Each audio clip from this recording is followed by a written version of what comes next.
বিসমিল্লাহির রহমানির রহিম। আজকে টিউটোরিয়ালে আমরা HTML এর অডিও ট্যাগ নিয়ে আলোচনা করব। তো অডিও ট্যাগটাও HTML5 এর একটা নতুন ট্যাগ। তো আপনি যদি আপনার সাইটে যদি অডিও নিয়ে কাজ করতে চান তাহলে আপনাকে অবশ্যই অডিও ট্যাগ ব্যবহার করে আপনার সাইটে অডিও সাপোর্ট করাতে হবে। তো অডিও ট্যাগের আমরা প্র্যাকটিক্যাল কিছু কাজ দেখি। প্রজেক্ট ফোল্ডারে গেলাম। প্রজেক্ট ফোল্ডারে গিয়ে আমি একটা পেজ তৈরি করে নিচ্ছি।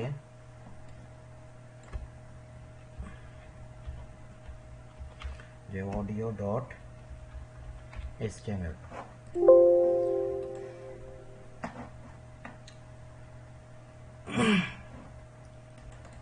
পেজটা আমি নোটপ্যাডে ওপেন করে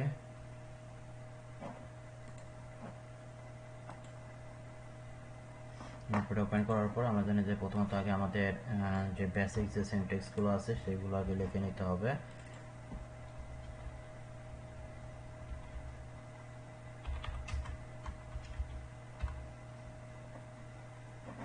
তো অডিও নিয়ে কাজ করতে গেলে আমাদের প্রথম তো অডিও ট্যাগটা লিখতে হবে। তো অডিও ট্যাগ একটা ডাবল ট্যাগ। তো আমরা অডিও ট্যাগ শুরু করলাম, অডিও ট্যাগ শেষ করে দিলাম। দেওয়ার পরে ভিডিও ট্যাগের মতনই আমাদের এখানে অডিও ট্যাগের ভিতরে এটা ট্যাগ লিখতে হবে, সোর্স ট্যাগ।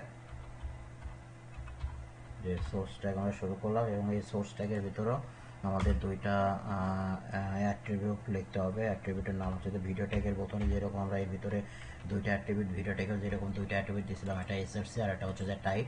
অডিও ট্যাগের সোর্স ট্যাগের ভিতরে আমাদের এসআরসি এবং একটা টাইপ অ্যাট্রিবিউট আমাদের ইউজ করতে হবে। তো আমরা বলে দিয়েছিলাম এই সোর্সের ভিতরে আমাদের যে আমরা অডিও ফাইলটা ব্যবহার করব সেই ফাইলের নামটা দিতে হবে এবং টাইপের ভিতরে আমাদের আমরা যে অডিও টাইপটা ব্যবহার করব সেই টাইপটা বলে দিতে হবে। তো আমরা অডিওর ক্ষেত্রে MP3 যে ফরম্যাটটা আছে সেটা ব্যবহার করব। তো এটা করার জন্য আপনি প্রথমত আগে এখানে লিখে নেবেন অডিও স্ল্যাশ দিয়ে তারপর বলে দেবেন যে MP3 দেওয়ার পরে তারপর আমরা এখানে আমরা যে অডিওটা আমাদের ওয়েবসাইটে সাপোর্ট করতে চাচ্ছি সেই অডিওর নামটা আমরা বলে দিব। তো ধরুন আমাদের এই ফোল্ডারের ভিতরে যেহেতু কোনো অডিও কোনো ফাইল নাই, তো আপনারা যে কোনো সাইট থেকে অডিও ফাইলটা একটু ডাউনলোড করে নিতে পারেন। সরি,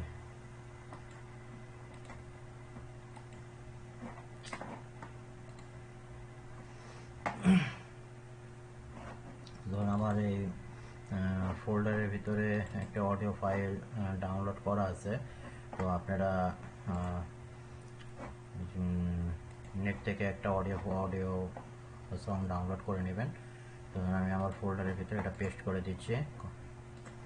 আর এখানে আপনাদের আরেকটা জিনিসটা একটা আলোচনা করলে সুবিধা হতো, সেটা হচ্ছে যে আমরা এই যে ইমেজ নিয়ে যখন কাজ করছিলাম, তারপরে অডিও ভিডিও নিয়ে কাজ যখন এখন করতেছি, তো দেখেন এইগুলো কিন্তু একবারে ইমেজ আমাদের কিন্তু অনেকগুলো আছে এখানে।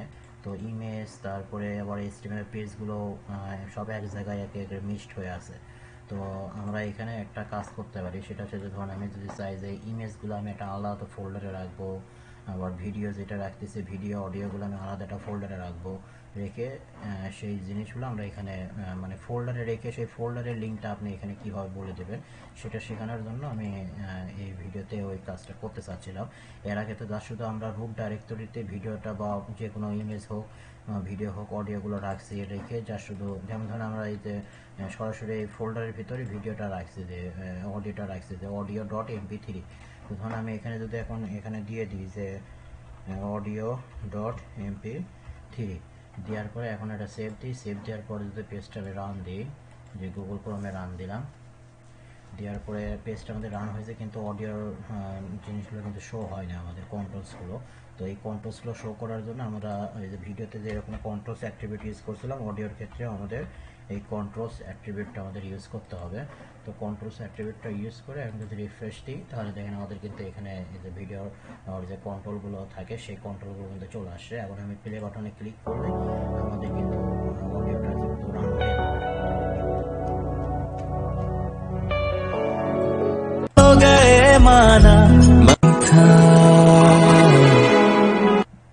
তো আমি যেটা বলতে চাচ্ছি চাচ্ছিলাম সেটা হচ্ছে যে ধরুন আমি চাচ্ছি যে অডিওটা এরকম সরাসরি রুট ডাইরেক্টরিতে না রেখে এটা আমি একটা ফোল্ডারের ভিতরে রাখবো। যেমন ধরুন আমি এখানে একটা ফোল্ডার তৈরি করে নিচ্ছি, এই ফোল্ডারের ভিতরে যে অডিও।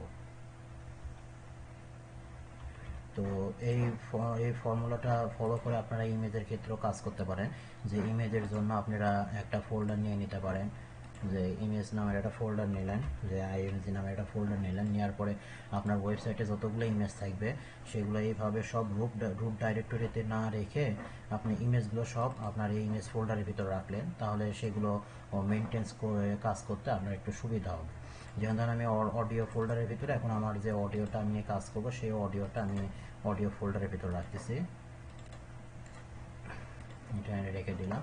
এখন এই অডিওর সোর্সের ভিতরে যখন আমরা এই অডিওর নামটা যখন দিব তখন কিন্তু এখন যদি আমরা এইভাবে দিয়ে যদি পেজটা যদি রিফ্রেশ করি, এখন কিন্তু আমাদের সরি পেজটা সেভ দেওয়া হয়েছে, দেন অডিও কিন্তু আমাদের বাঁচতেছে কি, কারণ হচ্ছে আমাদের ওই ফাইলের লিঙ্কটা কিন্তু ওই কন্ট্রোলসের মাধ্যমে অডিওর কন্ট্রোলসগুলো আছে, কিন্তু আমাদের অডিওটা কিন্তু বাঁচতেছে না, কারণ হচ্ছে আমার যে এসআরসির ভিতরে আমি যে অডিওর লোকেশনটা বা নামটা দিচ্ছি সেটা কিন্তু পাই নাই, কারণ হচ্ছে যে এখন কিন্তু এই অডিও ফাইলটা কিন্তু আমাদের ওই রুট ডাইরেক্টরিতে নাই, এই অডিও ফাইলটা আমরা রাখছি একটা ফোল্ডারের ভিতরে।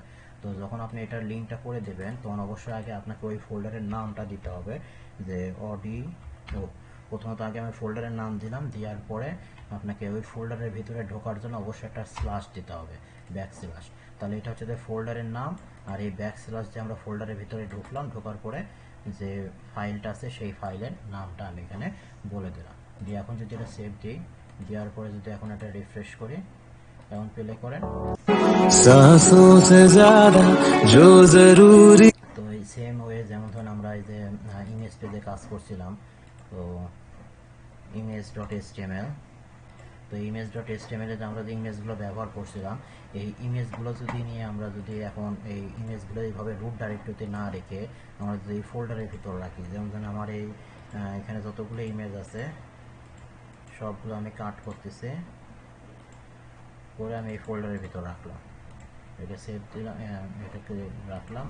আর আমাদের যে ইমেজ যে পেজটা আছে এই পেজটা যদি এখন আমি যদি রান দিই, দিলে দেখেন আমার কিন্তু কোনো ইমেজই কিন্তু আমার পাই নাই। তো ইমেজ না পাওয়ার কারণটা হচ্ছে যে এখন এই যে ইমেজের যে এসআরসির ভিতরে আমি ইমেজের নামগুলো দিছি, তো ইমেজের নামগুলো কিন্তু এখন কিন্তু সরাসরি রুট ডাইরেক্টরিতে নাই, এগুলো একটা নির্দিষ্ট একটা ফোল্ডারের ভিতরে আছে। তো যখন আপনি এই ইমেজগুলো ব্যবহার করতেছেন এখন কিন্তু অবশ্যই আপনাকে প্রথমত আগে ওই ফোল্ডারের নামটা আপনাকে বলে দিতে হবে। যেমন ধরুন আমাদের ইমেজগুলো রাখছি আমরা আইএমজি ফোল্ডারের ভিতরে, তাহলে প্রথমত আগে ফোল্ডারের নাম দিলাম, তারপরে স্ল্যাশ, তারপরে হচ্ছে যে 1.jpg। তো এইভাবে প্রত্যেকটা ইমেজে আমরা এইভাবে আমাদের ফোল্ডারের নামটা বলে দেব।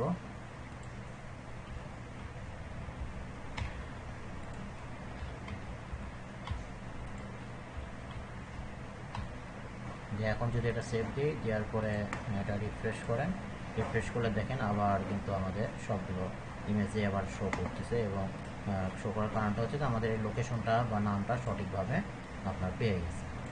তো অডিও টিউটোরিয়ালে আজ এইটুকুই। তো অডিও টিউটোরিয়ালে কোনো টপিক নিয়ে যদি আপনাদের বুঝতে সমস্যা হয় তাহলে অবশ্যই আপনাদের সেই সমস্যাটা আমাদের ফেসবুক পেজে কমেন্ট করে জানাবেন, আমরা আপনাদের সমস্যাটা অবশ্যই সমাধান করব। ধন্যবাদ।